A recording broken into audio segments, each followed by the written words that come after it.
I'm saying, like, literally, if we would probably grow up around each other, we'd clearly be friends, right? This is it. This is what the community is meant to be about, Yep. broski, right? This is an opportunity. Yeah. So yes, bro, if you're listening to this and you want to start a podcast about kicks, start the damn podcast. Don't look at nobody else. Start the podcast, yeah, and bring us on. Yeah, holla at us. We'll beat you up, man.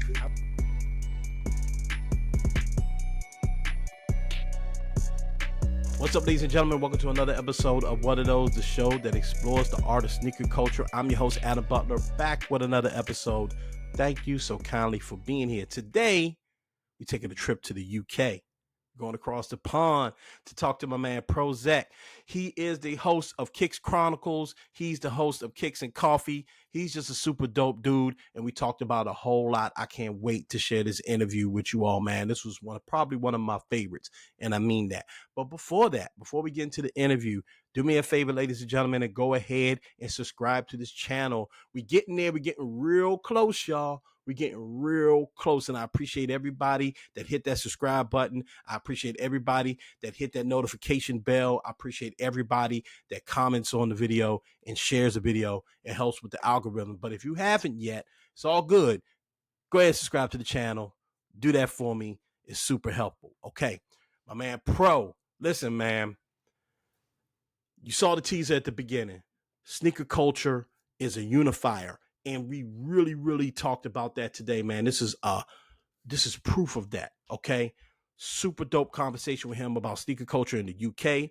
Super dope conversation with him about sneaker media and just the differences, right? Which are good things about sneaker culture in the UK and sneaker culture in the US. My man PROZECH is in the building right now. What's going on, man? What you saying, D? Cooler, man.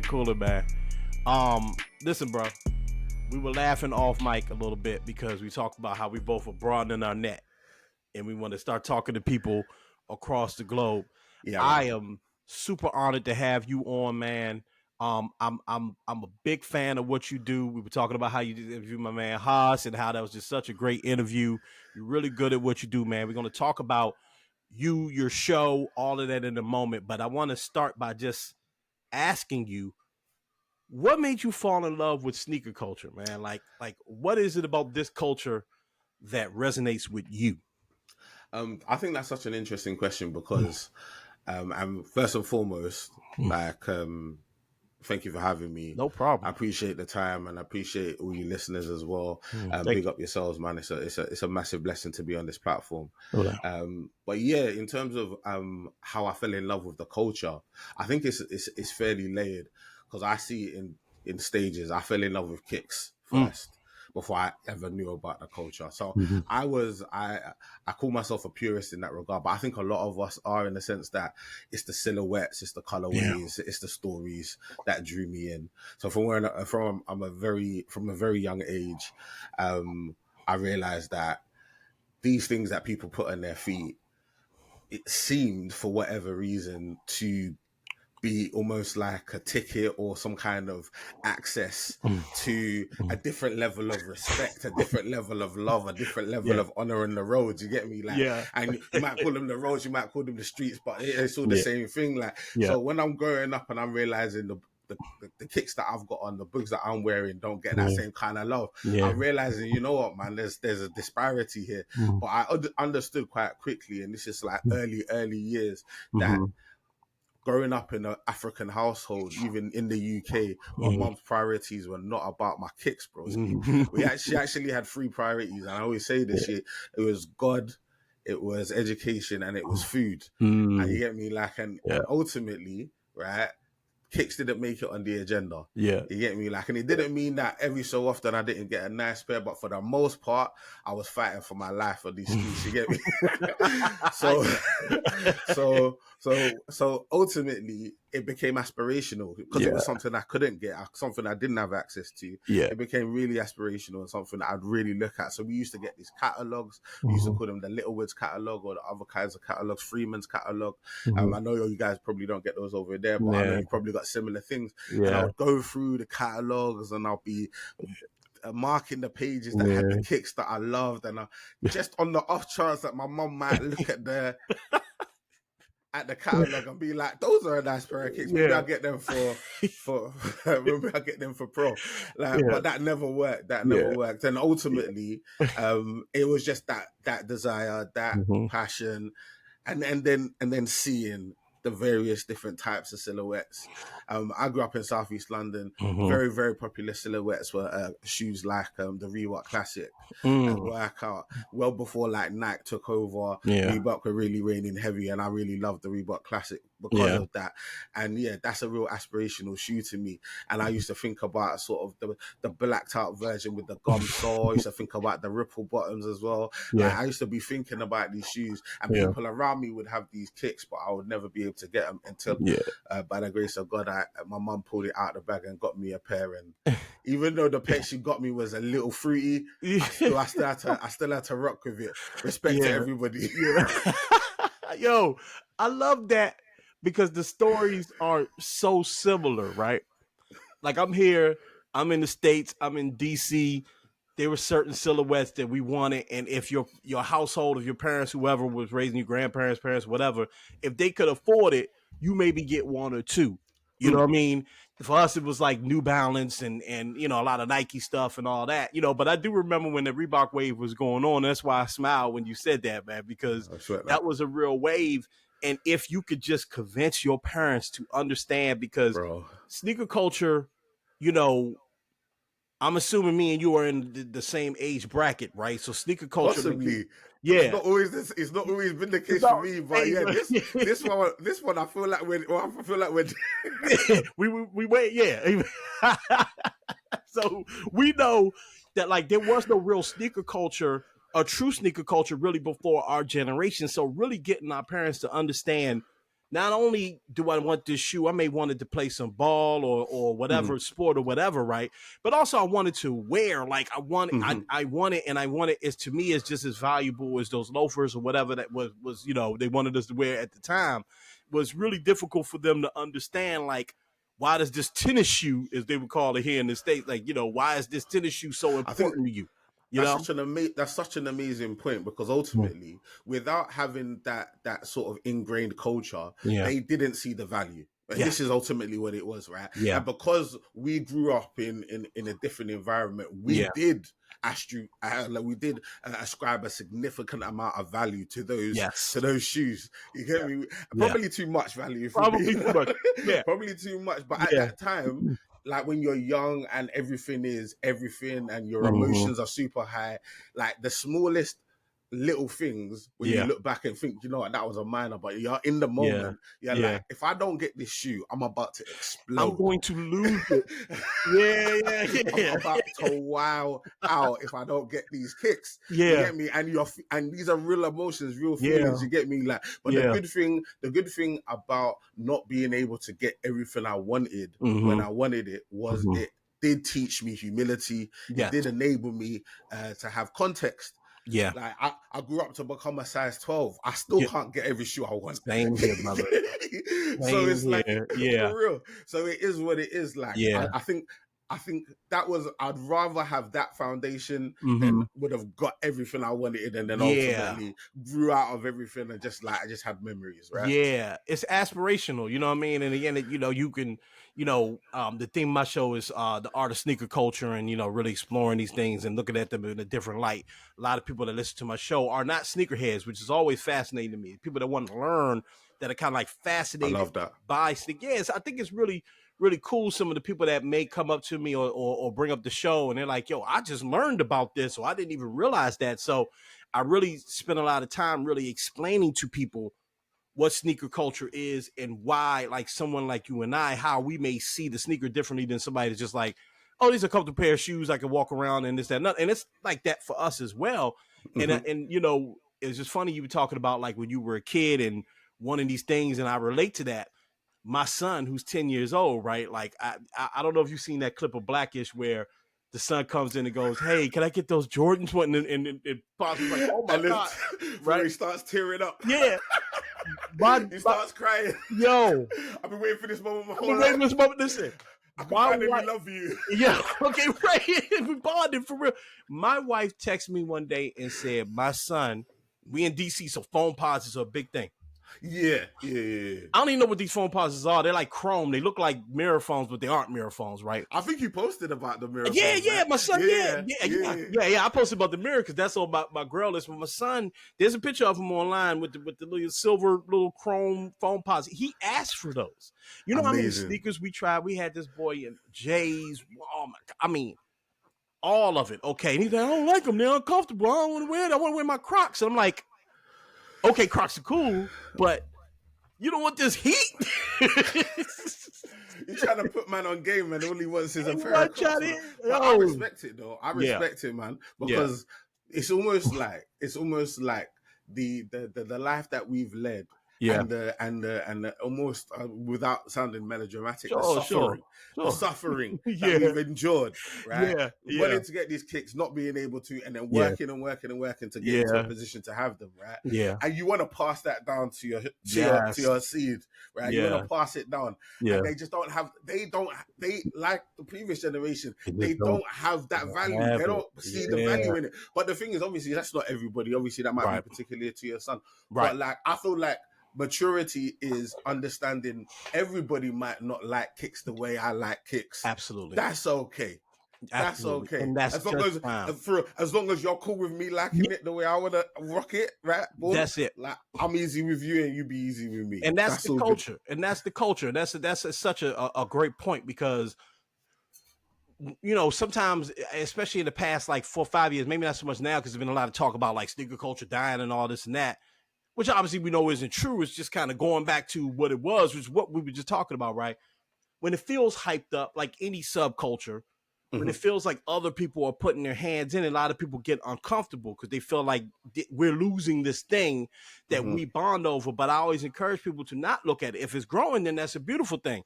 If it's not as popular as it was, say, like in 2020 or 2021, that's okay as well, because it's still something for you. You shouldn't depend on other people to like what you like in order for you to respect it. Like, if you respect if you enjoy your hobby, your culture, whatever you want to define it, that's important. It's for you and the people that you bond with. I'm speaking to you and you all the way across the pond, and look how much we have in common, down to our shoe size. Facts, bro. Okay. Facts. And if we wanted to get deep into the age, I feel like we might be close as well. Like, factually, how old are you, bro? Like, because I'm 39. Okay, I'm 42. So we just right in that. Yeah, no, we're in that bracket. We're in that bracket. You get me? Like, I haven't crossed over to your side yet, but I'm close. You're there. No, listen. Close, bro. Listen, when you hit that 4-0 and your back just start hurting and you just little stuff just start.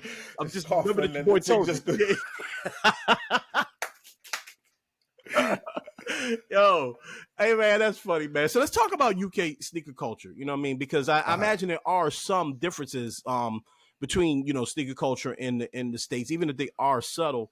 Just sort of get the audience hip to what sneaker culture was like for you coming up and what it may be like for you now. No, I mean, understanding the differences in sneaker culture, I think, is important. Just because it's those nuances that I feel like really bind us together. Those little things. So over here, I mean, like simply like in the way that we wear our clothes, in the way that we interact with each other, in the way that we style ourselves, and all the way down to the shoes, right? We move slightly differently. Now, don't get me wrong, there is an influence because of music and film and stuff like that. There is definitely an American influence. America is probably the most influential country in the world. If not, you probably could go further than that. But that influence definitely resonated a lot more when we were younger versus now. You get me? For people like myself, right?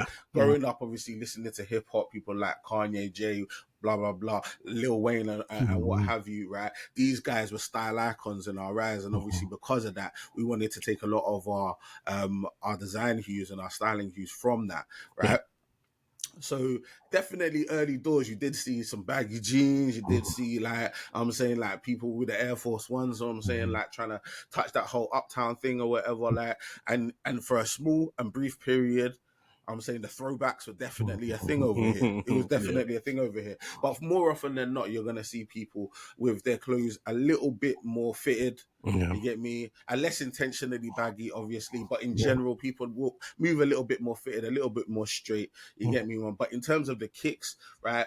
As I said, growing up, Reebok were really powerful. The European brands were a little bit more closer in proximity. So you'd see a lot more of Adidas and Puma and what have you. And then I would probably say in the 90s, Nike started really focusing on the UK, and we started to see a lot more in terms of the Air Force Ones, Air Max 90s.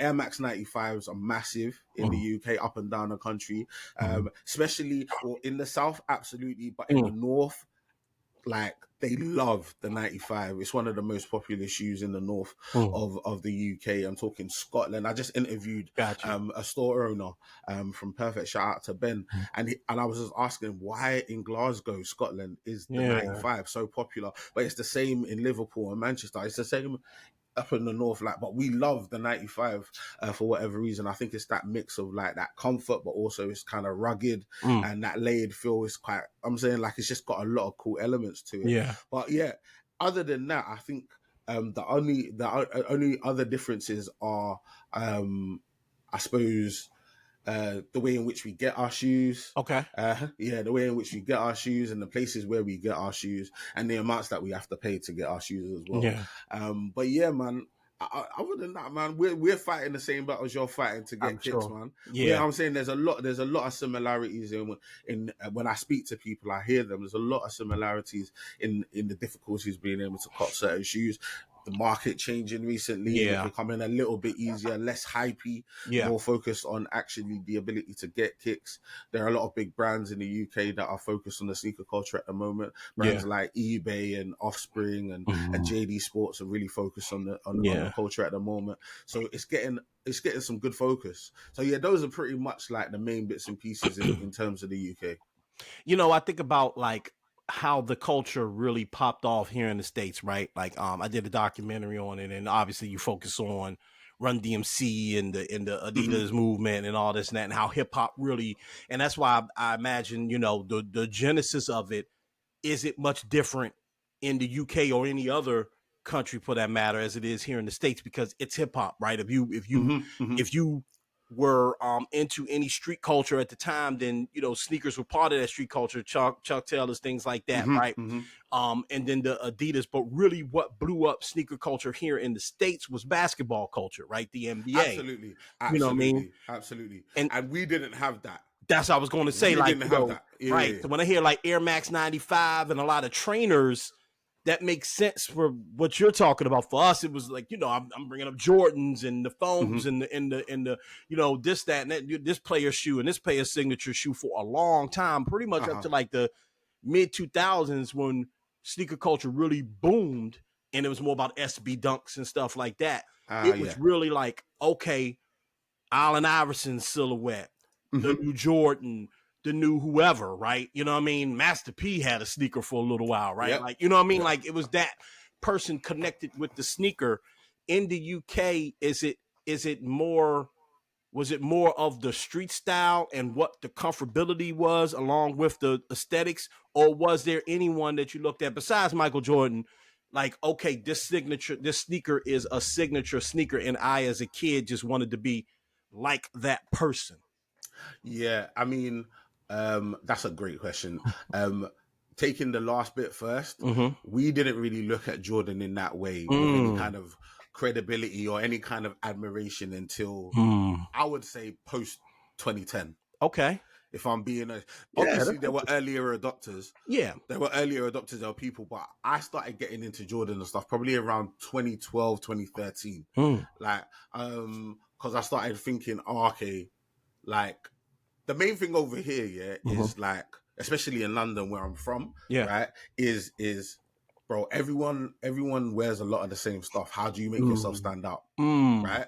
It's how do you make yourself stand out? So you start looking at various different brands and you start thinking to yourself, you know what, if this brand is super popular. Okay, I'm going to look at this brand. Yeah. Right. Or if this particular silhouette is super, super popular, as in it's flooded the streets, I'm going to jump over to this silhouette because I know I'm going to stand out. Right. And it was literally, Jordans were next on that list. We'd gone through everything and we just got to a point where, you know what? Because the reason why it took so long for Jays to get to that point was because of how bulky they were. Right. We didn't have highs. We didn't have bulky.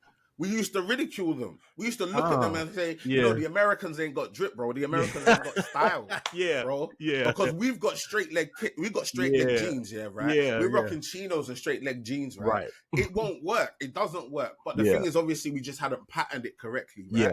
We just hadn't patterned it correctly. So at that stage, when we're looking at a 4, or we're looking at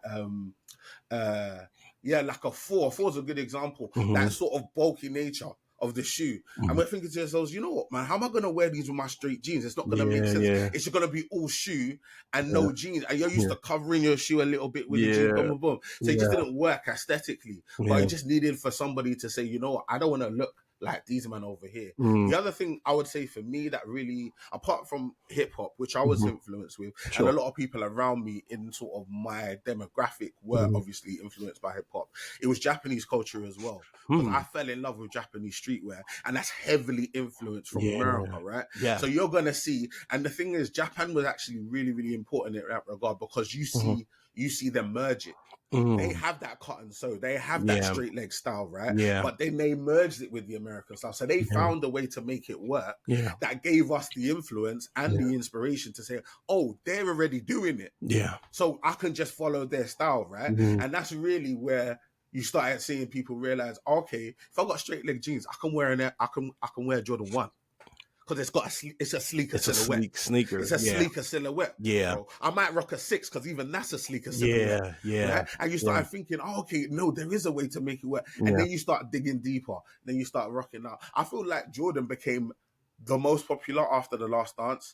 Up until then, I agree. Up until then, it's only real sneakerheads that are digging deep into the culture that are going to know anything about Jordan, because basketball wasn't a thing over here. Got you. Like, it's not on mainstream TV. It's not available. Right. And even to now, it's something that is growing in popularity, but it isn't at the pinnacle if you compare it to football, or what we call soccer, or what you call soccer. Right. It's not in the same world. Right. It's not in the same world. And the point that you made in terms of Jordan is interesting, because I always had that thought that, how comes nobody in soccer or football, right, took that extra step to start building their line, to start building a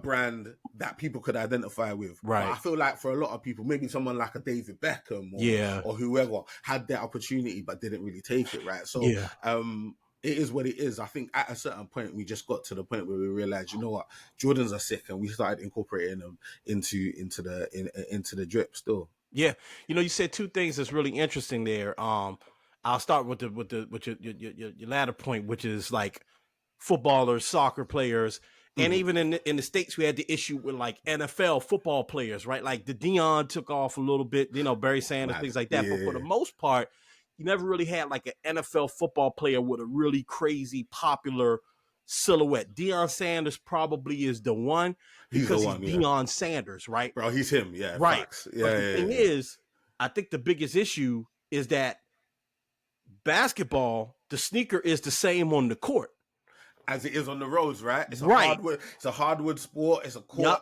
I'm saying, so it makes sense. No, I get it, bro. There's no spike on it, like, you know what I mean? And to your other point about 2010 and Jordan taking off, that makes a lot of sense to me, because that's really the internet boom you're talking about, right? And that's when we were able to look at, because while you were talking, I was thinking, like, you know what?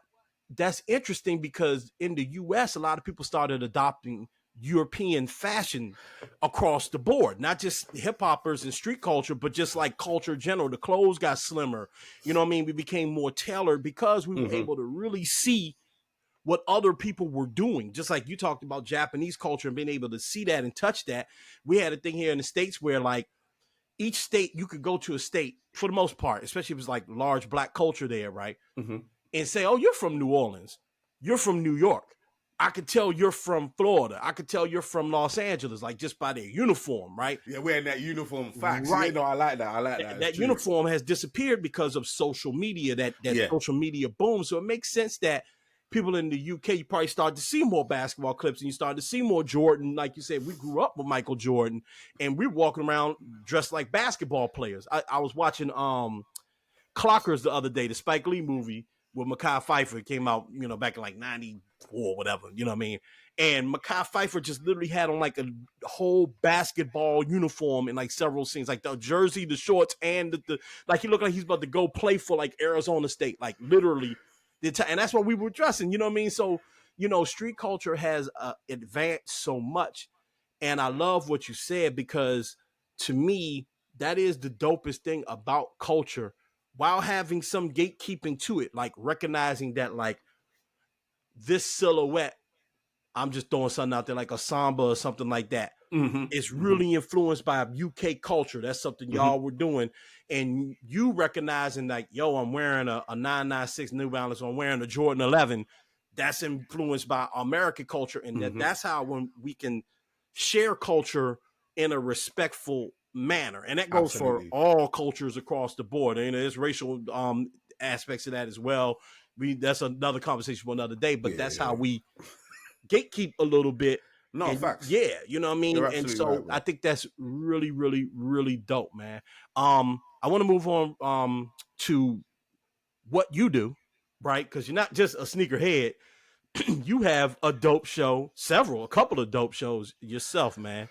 Tell the people about your content and how you got started in that.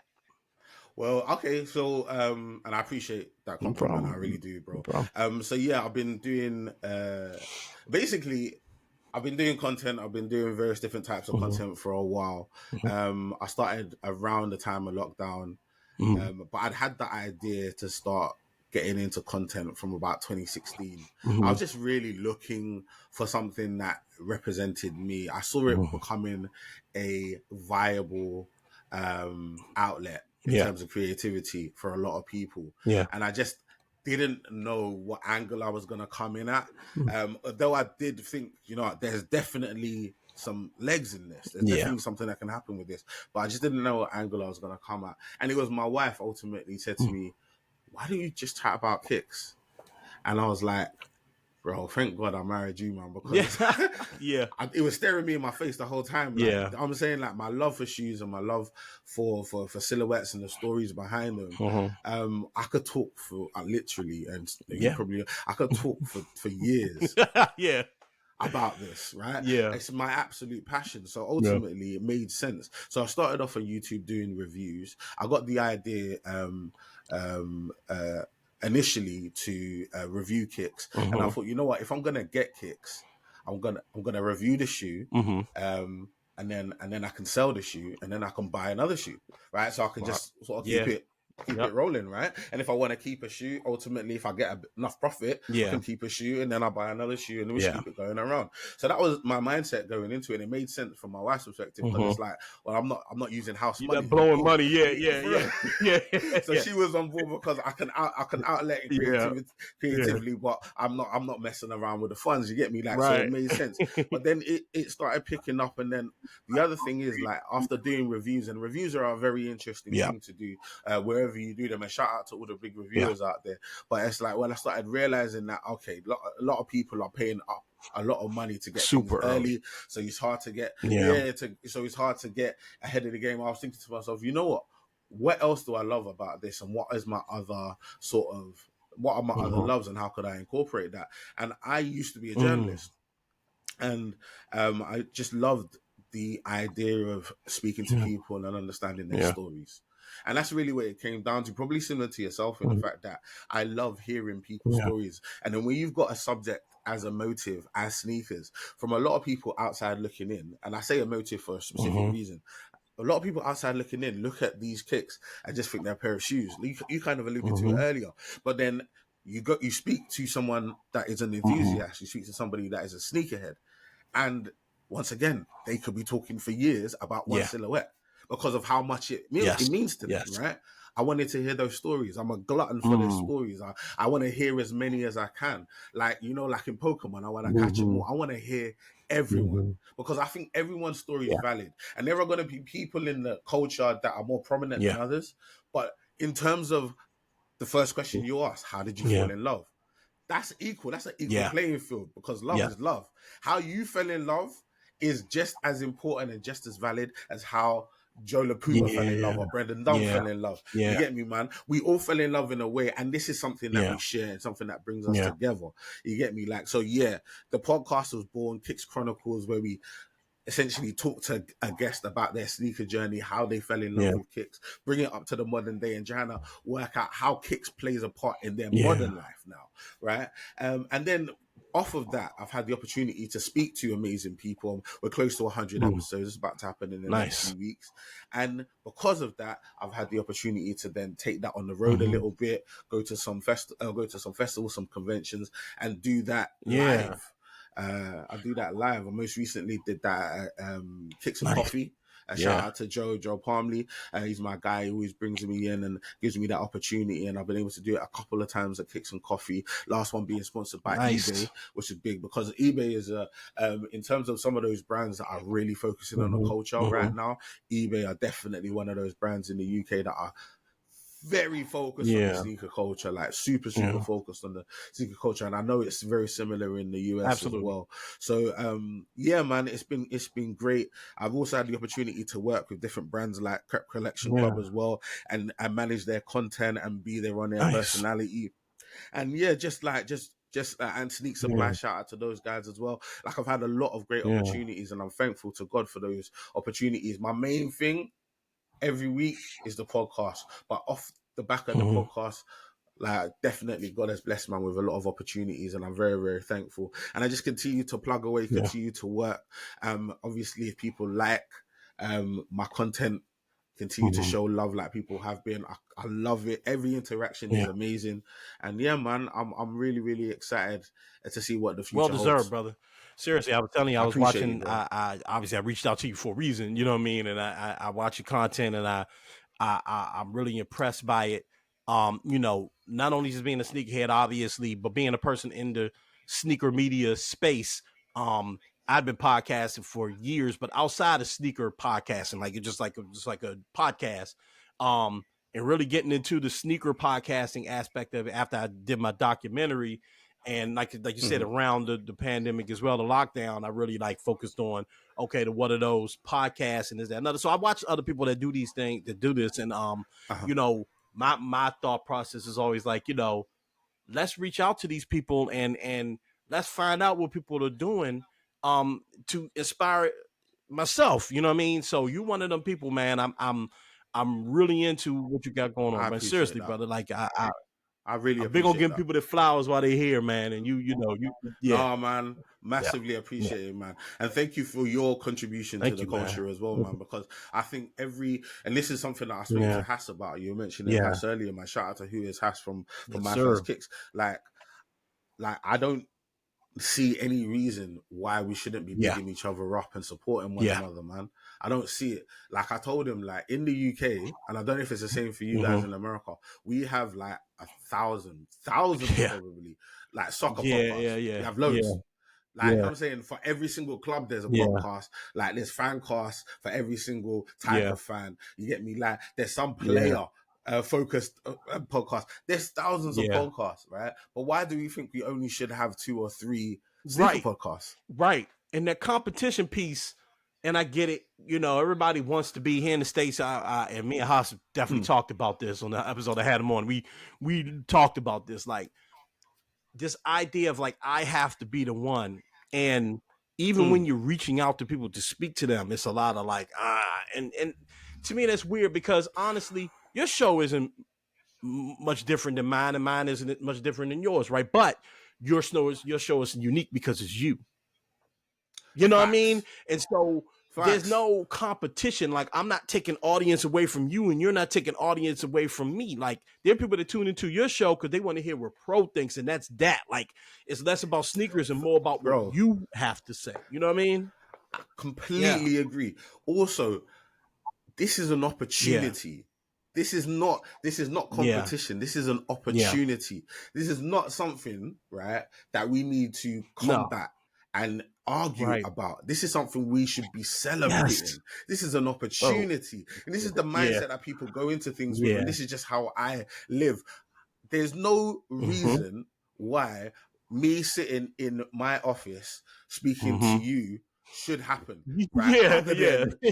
Other than sneakers, I wouldn't know you. Other than sneakers, bro, I wouldn't know you, bro. Why could, like, this is amazing, bro. How could I be speaking to you right now about kick, something that we share?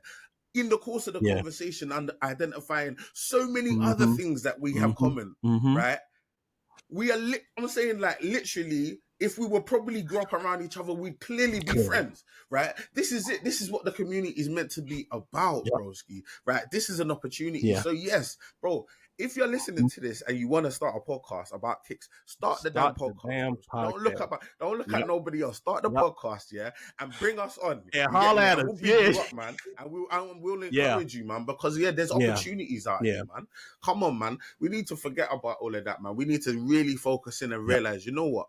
We've been divided in very different ways over a long period of time. You don't need that no more. Let's come together, G. Let's come together. Hey, bro, that's a perfect point to end on, man. Thank you, bro. Seriously, it's a great conversation, man. I know it's late over there and early over here, so I'm gonna let you get to resting or whatever you're gonna do. I'm gonna get my work day going. But I appreciate you so much, man. Please come back on the show. Absolutely. Anytime you want to have me, Adam, bro, I'm here, broski. And man, people, please make sure to support Adam and what he's got going on, bro. Make sure to support him, man. He's a guy. He's my guy. You get me, man? And as I said, as you said earlier, man, I'm slowly reaching out to the US creators and starting to get them on, man. It doesn't mean that I've forgotten about my UK guys, man. I'm just trying to slowly take over the world. I know you understand. I get it. I know you understand. I get it. I know you understand. I get it, man. Hey, keep doing what you're doing, bro. And I will get at you soon, man. Thank you. I appreciate you guys. All right, everybody. Peace. All right. Shouts to my man Pro, man. Shouts to everybody in the UK. Shouts to the whole global sneaker culture, man. I love that, man. This episode made me smile. You probably saw it throughout the episode. Like, I'm just thoroughly enjoyed this one, man. I can't wait to have Pro back on the show, man. Thank you so kindly for joining me, brother. Listen, support this show, subscribe to the channel, hit the notification bell, all of that. Follow me, MSR_Adam. MSR_Adam. I'm planning on working on some things to do in terms of live stream stuff like that. I'm in the early works of that, just trying to figure out how that would look. So if you have any suggestions, hit me up either in the comment section or MSR_Adam, MSR_Adam. Hit that link tree. Hit the comment section over there. We keep the conversation going on over there as well. All right. Remember to mind your mental health. Mind your mental health. Take care of yourselves mentally, physically. You know what to do, man. Get outside, get some sun. It's fall. It's officially fall. Okay. It's sweater weather. Get out here in the States, at least, right? It's sweater weather. Get outside, get some sun, enjoy yourself. Get you a pineapple. Check me out. Get yourself a pumpkin spice latte or whatever you do. Just enjoy yourself. Take care of yourself mentally. Get outside, take care of yourself. Take care of yourself physically, especially for my brothers out there, all right? Take care of yourselves. Get healthy. Get out there, work out, eat right. Do all of those things. Do it for me because I want you around, okay? I want you around. I appreciate you. I love you. Thank you for the support. And never forget and always remember, be great. I'm up out of here. Peace.